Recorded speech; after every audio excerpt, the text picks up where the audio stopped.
100% video করবো। আমার account থেকে আমার টাকা কাটবে, আমি প্রশ্ন করবো না?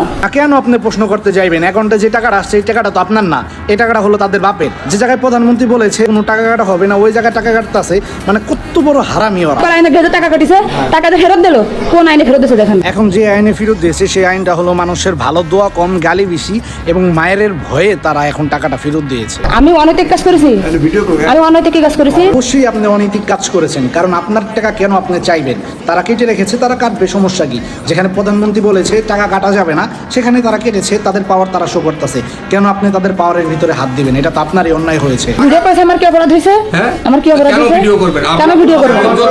ব্যাংক আমার টাকা কেটে নেবে, ভিডিও কেন করবো না? ভাই দুষ্টু মেয়ে, কেন তুমি ভিডিও করবা? তোমার টাকা খাইয়া তারা বড় লোক হইব, তুমি এটা বুঝো না? এটা বাংলাদেশ, এটা কি অন্য দেশ? বাংলাদেশে তোমার টাকা, গরিবের টাকা, সবার টাকা খাইয়া তারা বড় লোক হইব। আপনি কথা বলবেন, বলেন। কিন্তু আপনি হেলমেট পরে আসছেন, না না, কথা আপনি আগের দিনে সেটা অনৈতিক কাজ করেছেন। আচ্ছা আমার টাকা কেটে নেবে, আপনারা তো এখানে আছেন, আপনার টাকা এখান থেকে কেটে নেবে, আপনি কি রাজ্যের জন্য প্রশ্ন করেন আমার টাকা কাটলো কেন? এই জায়গায় যারা কর্মকর্তা আছে তাদের কোনো আমি দোষ দিব না, কারণ তারা তো কর্মকর্তা আছে। কিন্তু এই সব ব্যাংকের মালিক যারা আছে তাদের দুইটা পিড়াইতে হইব। ইমন পিড়াই না পিড়াইতে হইব, পিড়াইতে পিড়াইতে মনে করেন যে পিঠ এক জায়গায় যাবো, মাথা আর এক জায়গায় দিতে হইব।